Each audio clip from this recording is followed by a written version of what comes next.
faite pour l'anesthésie régionale dans le cadre de la chirurgie du sein. Alors très clairement, vous avez sur la figure de gauche les dermatomes thoraciques avec une vue antérolatérale et vous voyez très clairement que le sein est innervé par les dermatomes qui vont de T2 à T6 avec un centrage du mamelon sur T4.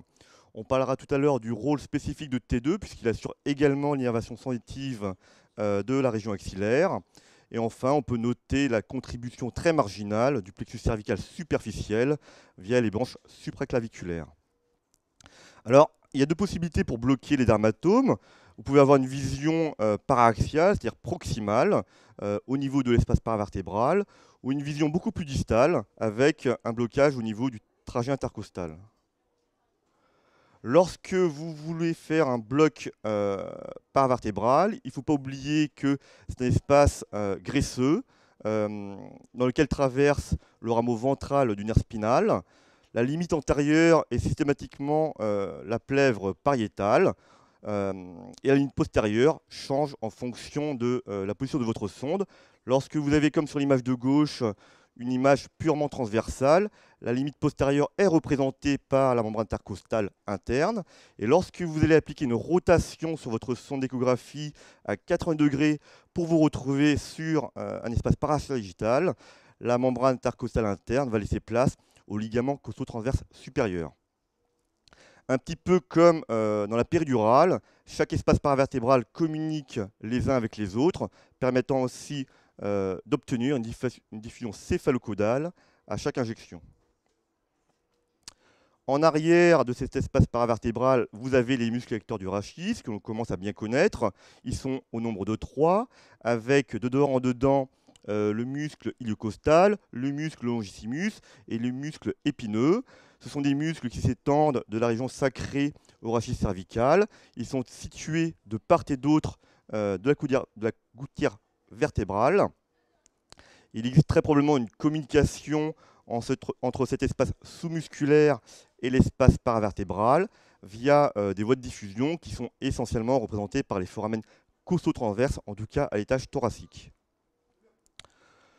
Pour une vision beaucoup plus distale, vous avez sur l'image de gauche un schéma rappelant l'anatomie d'une intercostale. Je vous rappelle que le rameau ventral du nerf spinal traverse l'espace paravertébral avant de rejoindre l'espace intercostal.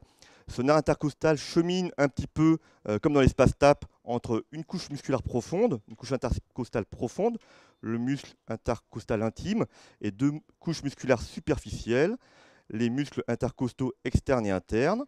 Ce nerf intercostal va abandonner une branche cutanée latérale à mi-parcours qui va perforer les deux couches musculaires intercostales, qui va également perforer le muscle serratus et donner deux branches de division, une branche antérieure et une branche postérieure. Le nerf intercostal va rejoindre l'espace parasternal pour donner une branche terminale, la branche cutanée antérieure, qui va également perforer les muscles intercostaux et perforer le muscle grand pectoral pour donner une branche de division latérale et médiale.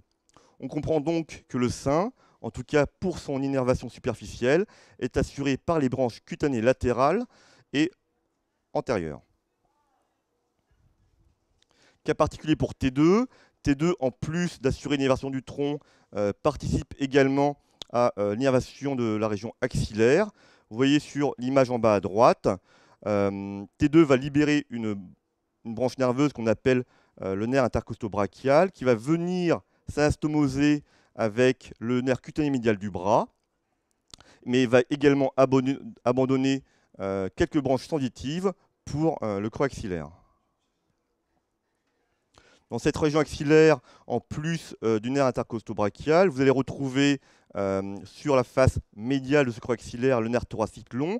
Je vous rappelle que c'est le nerf moteur pour le serratus antérieur. Et sur la face latérale, le nerf thoracodorsal qui est le nerf moteur pour le muscle grand dorsal. Un petit mot sur les plans musculaires en arrière du sein, qui sont représentés par le muscle petit et grand pectoral. Ils sont innervés par les nerfs pectoraux latéral et médial, qui sont issus respectivement du faisceau latéral et du faisceau médial dans la région infraclaviculaire. Chaque chaque nerf pectoral va donner une branche musculaire et une branche anastomotique. Le nerf pectoral latéral va assurer l'innervation de la moitié supérieure du muscle grand pectoral, tandis que le nerf pectoral médial prendra en charge la moitié inférieure de ce muscle grand pectoral, ainsi que le muscle petit pectoral. A noter que chacune des branches anastomotiques va se réunir pour former l'anse des pectoraux. Cette anse des pectoraux croise la face antérieure de l'artère axillaire au niveau de la naissance de l'artère thoraco-acromiale.